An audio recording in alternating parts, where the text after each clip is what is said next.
Signal, signal, signal gasoline. Your car will go far with Go Father gasoline. Sit back and relax, friends. It's time to enjoy the Signal Oil program. Yes, the Signal Oil program, The Whistler.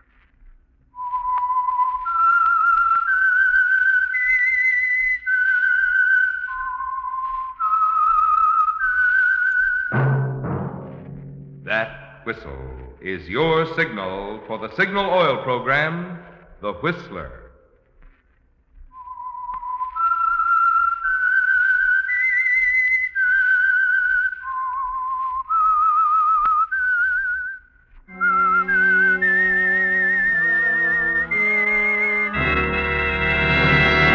I am the Whistler, and I know many things, for I walk by night. I know many strange tales, hidden in the hearts of men and women who have stepped into the shadows. Yes, I know the nameless terrors of which they dare not speak. Yes, friends, it's time for the Signal Oil program, The Whistler, rated tops in popularity for a longer period of time than any other West Coast program in radio history. And Signal gasoline is tops, too, tops in quality. It takes extra quality, you know, to give you extra mileage. And Signal is the famous Go Farther gasoline. So look for the Signal circle sign in yellow and black that identifies independently operated Signal stations from Canada to Mexico. And now the Whistler's strange story. That physical fact.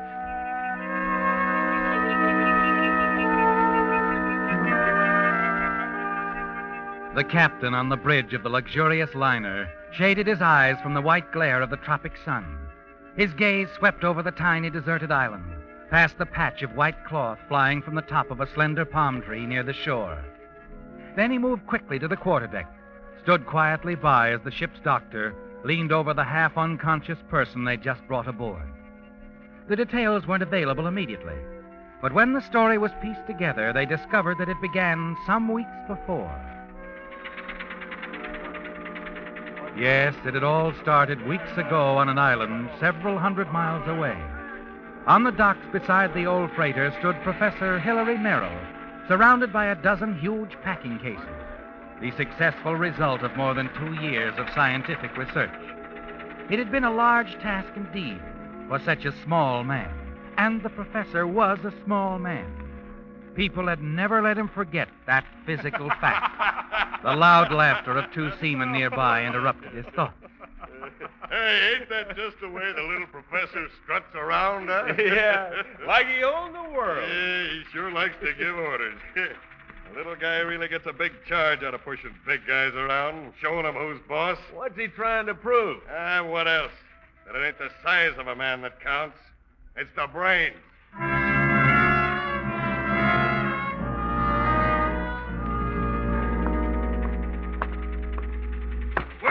Well, Professor, glad to have you aboard.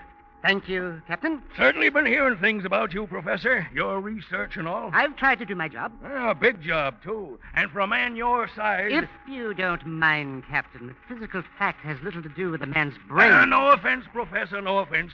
Proud to have you aboard my ship. Yes. Well, thank you. Something wrong? Oh, no. Just noticed the young lady coming aboard. Hey, class. Nightclub entertainer or something? Lily, Miss Lane is little more than just a nightclub entertainer, Captain. I believe I'll say hello.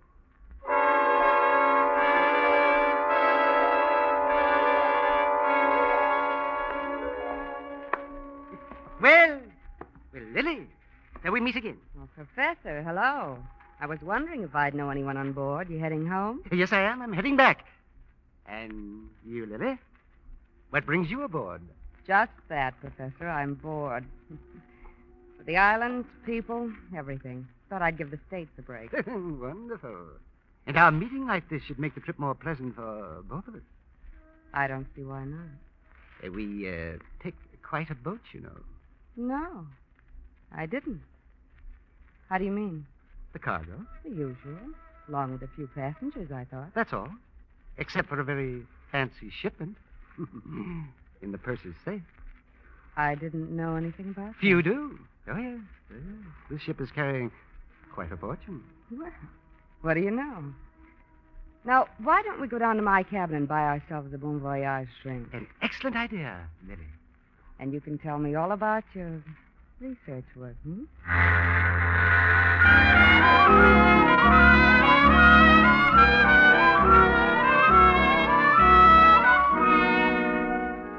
You enjoy the company of this young lady, don't you, Professor? And she seems properly impressed with all that you say and do. Then, the second afternoon out at sea, as you're taking a turn about the deck alone, you pass the lifeboat section and hear voices, familiar voices. Lily's and someone else. Casual conversation, and I think it's worth thinking Well, don't about. worry, baby. I'd throttle him in a minute if he gave us any trouble. Casey, I tell you, he made a point of mentioning the money. It's just a coincidence. The guy was trying to impress you. Nothing's going to go wrong. You talked to Andy? He's still with us. He's in like a glove. He's tired of being third officer on this mud scow. He'll tip us when the time is ripe. I'll open that safe like a soup can. How, Casey? How are you going to do it? Like I've done it 100 times with a blowtorch. At night, when they change the watch. A blowtorch? There's not even any smoking aboard. Isn't that dangerous with a cargo of gasoline? Not when you know what you're doing, sweetheart. Well, you'd better stay out of sight. The professor will remember you. That business in Tahiti he won't forget. No, I won't forget either. I got a score to settle with the little man. If he gets in my way again, I'll kill him. I'll break him like a stick. Stick. A stick, Casey. That's good.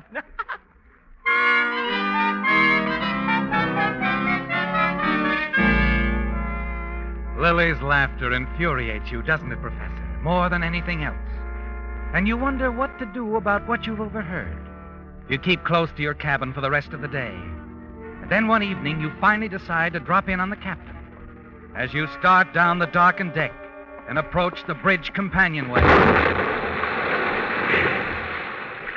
the ship trembles beneath you, rocks crazily, and then another sound comes drifting up, a terrifying cry, knifing through the darkness.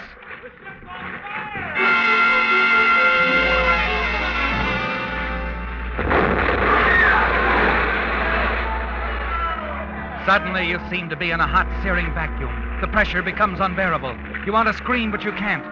Then the vacuum breaks. You're spinning through the air, and then you hit the water. The rest is a blur, a horrible nightmare.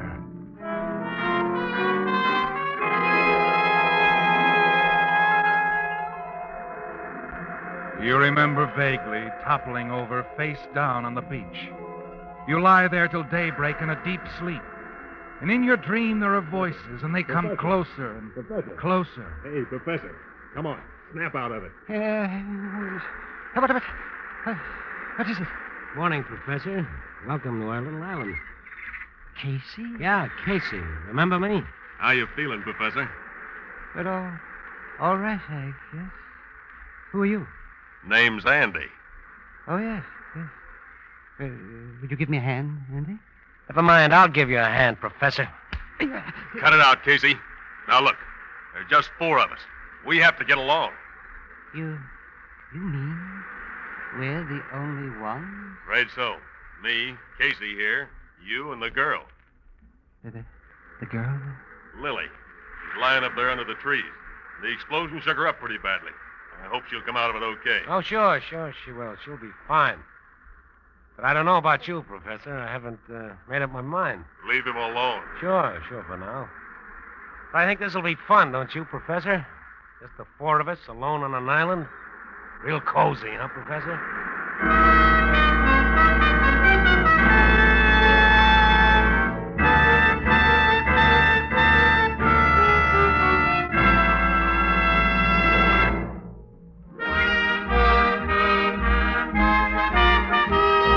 That out-of-gas driver on Signal's new cartoon billboard inspired Ed Steen of Los Angeles to send in this little limerick.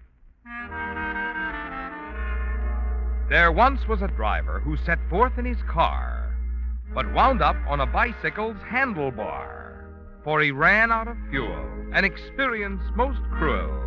With Signal, he would have gone farther, by far. Signal, signal, signal gasoline. Your car will go far with go farther gasoline. Ed Steen certainly hit the nail on the head when he said that the embarrassed motorist on the billboard would have gone farther with Signal. But a limerick, alas, just doesn't have room to include all the benefits you enjoy when you fill up with Signal, such as when you step down on your throttle and discover their alert flashing signal pickup, plus smooth, quiet signal power to spare. For like birds of a feather, mileage and performance go together. So whether you're looking for economy or just plain honest-to-goodness driving pleasure, remember the advice on those billboards you're seeing. Next time, fill up with Signal, the Go Farther gasoline.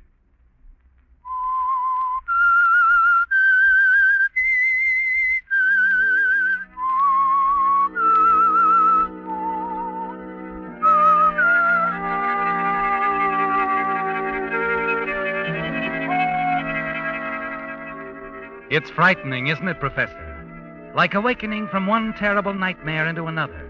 Worse, more threatening. Casey, this big hulk of a man who resents the very air you breathe. And because of the explosion that wrecked your ship, you're thrown with him on this lonely Pacific isle. Moments later, you discover why Andy, the third officer from the sunken ship, interfered in your behalf. It's Lily, isn't it? She's injured and perhaps badly, and they don't know what to do about it. They take you to her, and Casey starts giving orders again. Come on. Do something for her, little man. Easy. Take it easy, Casey. Can you do anything for her, Professor? I can try. If you'll keep him away from me. Come on, Casey. Now, wait a minute. I'm not sure about... Come on. She's in his hands now. Okay, Professor, but treat her good. Very good. Now, you'll be in my hands.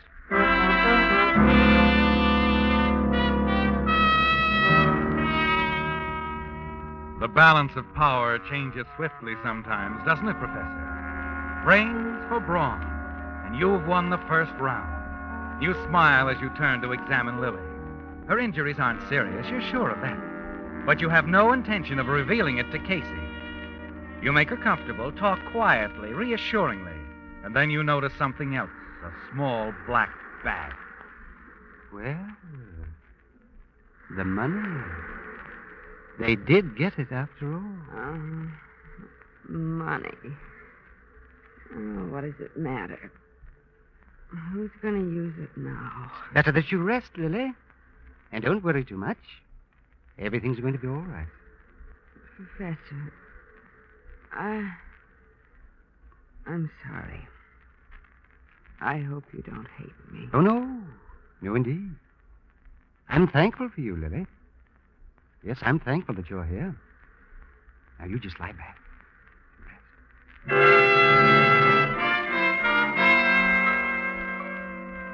Later, you walk down to join Casey and Andy on the beach and see that they're swimming in the water, striking out for something with long, powerful strokes.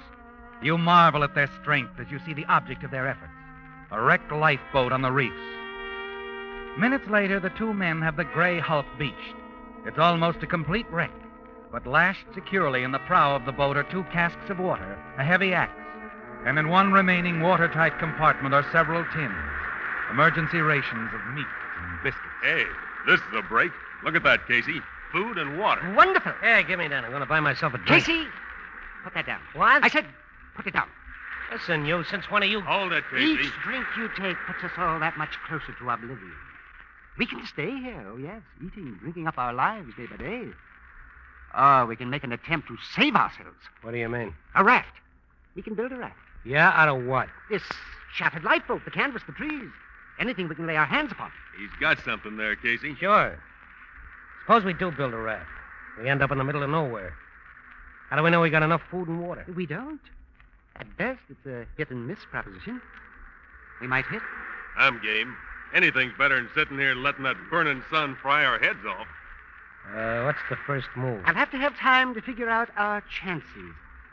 You must all give me your full confidence. I must also be given complete charge of the food and water. What? I've traveled these waters extensively. There were many other expeditions, you know. Concerning navigation, I know the stars like the palm of my hand. But most important of all, I know the approximate position of this island. Yeah? Where are we, Professor? That knowledge, Mr. Casey, I will keep to myself. You see, that's my passport to safety. My insurance that all of us will leave this island together.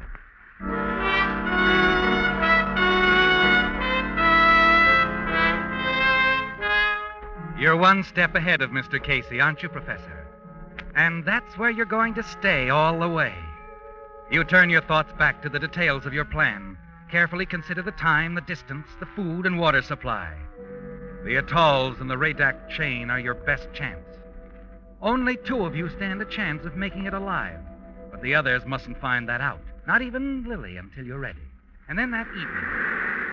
Okay, Einstein, what's the verdict? From now on, you will work at dusk and in the early morning. It's a known fact that overexertion in sun of this intensity could finish a man in a matter of hours. And, of course, we're rationing food and water. How long do you think the food and water will last, Professor? Well, Lily, if we adhere strictly to the rules, we have supplies for 3 weeks. How much time are we going to have to build the raft? Maximum of 10 days. That means not quite 2 weeks on the water. How do you figure our speed? That, of course, is theoretical. Specific gravity of the raft, favorable winds, ocean currents, all have to be taken into account. I arrived at a rough average of 5 knots a day. Professor, where are we? And where are we going? That, as I've already told Casey, will have to remain my secrets. You'll all just have to trust me.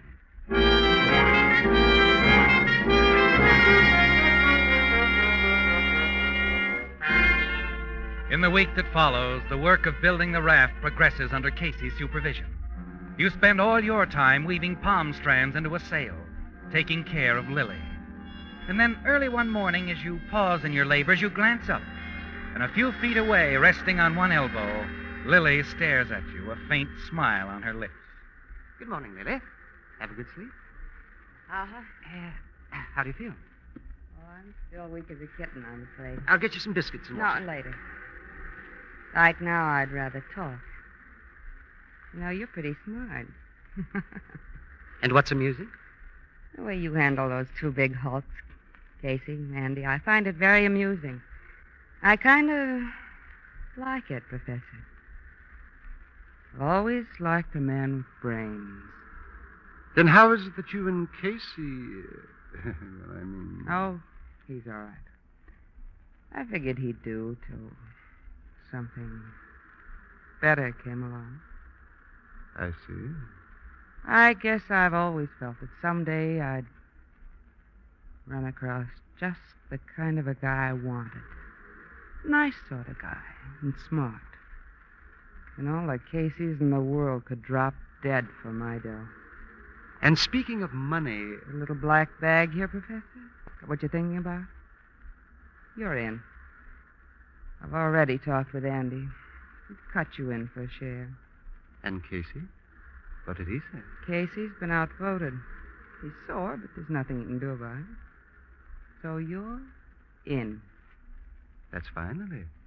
That's fine. Professor. Yes? Don't get me wrong. I'm not fishing for information. I don't care where we are, where we're going.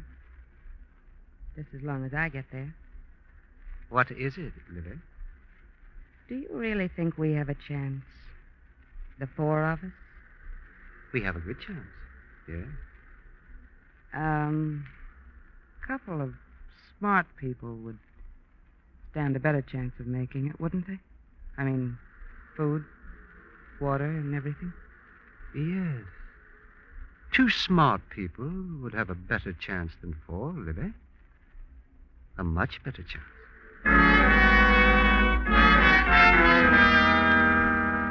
You watch Lily, the little smile playing on her lips as she leans back and closes her eyes. And you know what's on her mind, don't you? Yes, it's all very clear to you. That night, while the others sleep, you hurry to the food cache. Moments later, you're back. You carefully approach the sleeping Casey, place 2 whole biscuits under the palm branches that serve as his mattress. And then silently, you slip back to your own bed to wait for morning and the opportunity to speak with Andy alone.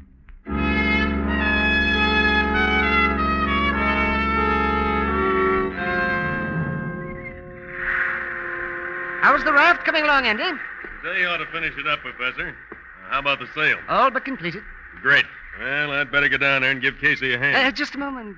I must talk with you. What's up? Well, I've suspected for the last few days that our supplies were being tampered with. What? Yes, last night I feigned sleep. I saw Casey leave his bunk. Well, he wasn't gone for more than a minute, and when he came back, I saw him slip something under his mattress. Wait a minute. Oh. You think that... No. Perhaps I was just dreaming, but, why don't we take a look? Just to be certain.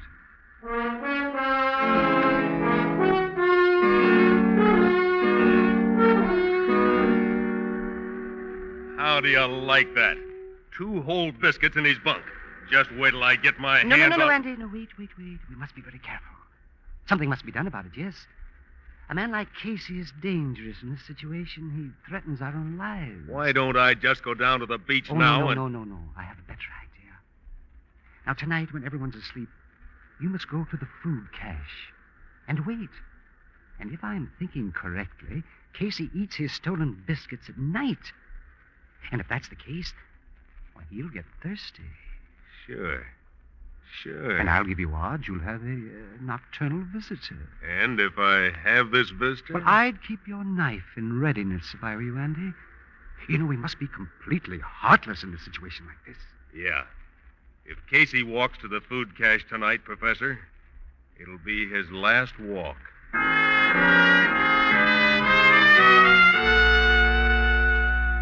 Late that evening, the raft is completed. And now you're ready to make the next move in your plan to turn the 2 men against one another. It was easy to sell Andy the idea. He'd trust you. You could talk to him, give it to him straight, because that's the kind of a person he is. But Casey isn't going to buy as easily. You've thought it over very carefully, haven't you, Professor? You know exactly how you're going to approach Casey. And with your help, Casey will sell himself on the idea. That night at the water's edge, you managed to get Casey alone. What do you mean we're going to have to cut down on rations? We're starving now. Well, it's just that the food isn't holding out as long as I thought it would. I can't understand it. I must have miscalculated. Oh, you miscalculated, huh? What are you trying to pull? But you don't think I've been stealing it? Why, Casey, I swear that You're not dipping into the grub, then who is? Now, come on, I want answers. Handling the food is your department. You're responsible. But I know, but I can't stay awake 24 hours a day watching you and Andy. Can I? Andy? Well, listen, Casey, I don't know that this means anything, but several nights lately, I think I've seen Andy coming from the food cache. Andy, huh? Well, Professor, you can sleep tight tonight. I'm going to stay awake. But you don't sleep, do you, Professor? Instead, you lie awake, waiting and watching. Then you see Andy rise slowly from his bunk, slip away toward the food cache. Moments later, you watch Casey get to his feet, see him remove the knife from its sheath and hurry away into the blackness. You wait, trembling with excitement, and then you hear it, a low, muffled cry. You can hear the battle in the darkness. You glance over at Lily. She's still asleep. And then, as suddenly as it began, all is quiet, except for the sound of the surf. It's all over, isn't it, Professor? Quickly, you get to your food and run toward the food cache. Moments later, you're back by Lily's side, shaking her gently. Lily? Lily? Yeah? Oh, it's you. Hello, Professor. Lily, remember those 2 smart people you were talking about? Well, it's all set for them now. What do you mean? There's been a fight down at the food cache. Casey and Andy. They're both dead.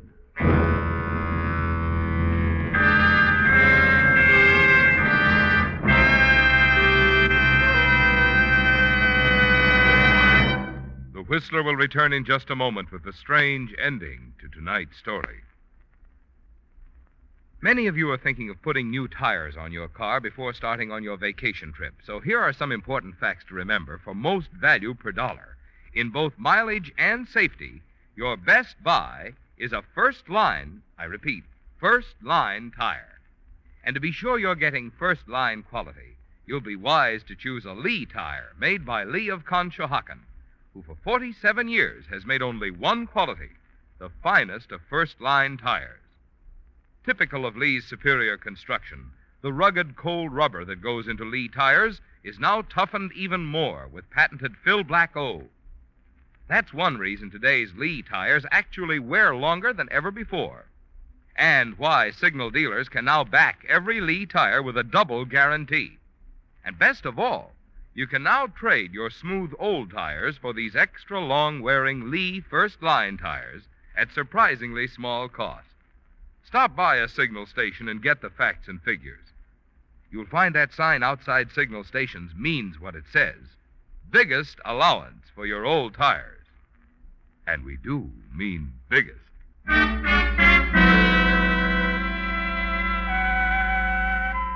The sun reflected cruelly across the tropical sea as the last boat of the landing party left the tiny deserted island, returned to the liner lying offshore. The officer in charge moved quickly up the rope ladder to the ship and hurried along the deck. Finally, he turned into a cabin where the captain and the ship's doctor stood looking down on the small, still figure lying on the cot. How's the patient coming along, Doctor? Condition's very weak. There's little hope. Oh? Well, that's too bad. Any theory from what you found ashore, Jenkins? Well, Captain, at one place on the beach we found two men. Obviously, there'd been a fight. They'd killed each other with knives. I'm sure... Just a moment. It's coming around again. Easy. Easy now. When time's right, we'll get away together, Andy. Just the two of us. Don't worry. I'll handle the professor. Professor? Say, I wonder if that could be the other man. He looked like he might be... The other man? You mean there was... Yes, sir. We found a raft further up the beach, stocked with provisions, ready to go. That's where we found the third party, a little guy. Could have been the professor the girl just mentioned. Any marks of identification? No, sir. Looks like he died of exhaustion trying to push the raft across the beach to the water. His fingernails had dug clear into the wood. Well, he had the right idea, all right, but not enough strength to back it up. That's the thing I can't quite figure. Yes? Why they built that raft way up on the beach instead of down at the water's edge. Why, it would have taken two strong men to get that raft into the water.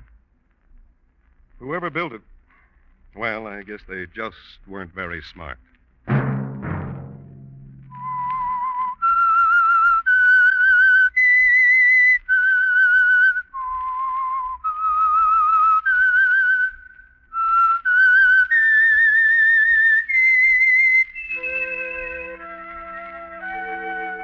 Let that whistle be your signal for the Signal Oil program, The Whistler, each Sunday night at the same time. Brought to you by the Signal Oil Company, marketers of Signal gasoline and motor oil and fine quality automotive accessories. Signal has asked me to remind you, to get the most driving pleasure, drive at sensible speeds, be courteous, and obey traffic regulations. It may save a life, possibly your own.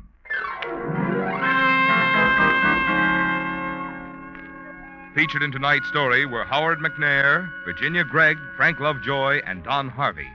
The Whistler was produced and directed by George W. Allen, with story by James Cullen, music by Wilbur Hatch, and was transmitted to our troops overseas by the Armed Forces Radio Service. The Whistler is entirely fictional, and all characters portrayed on The Whistler are also fictional. Any similarity of names or resemblance to persons living or dead is purely coincidental. Remember at this same time next Sunday, another strange tale by The Whistler. Signal, signal, signal gasoline. Your car will go far with no other gasoline. This is Marvin Miller speaking. This is CBS, the Columbia Broadcasting System.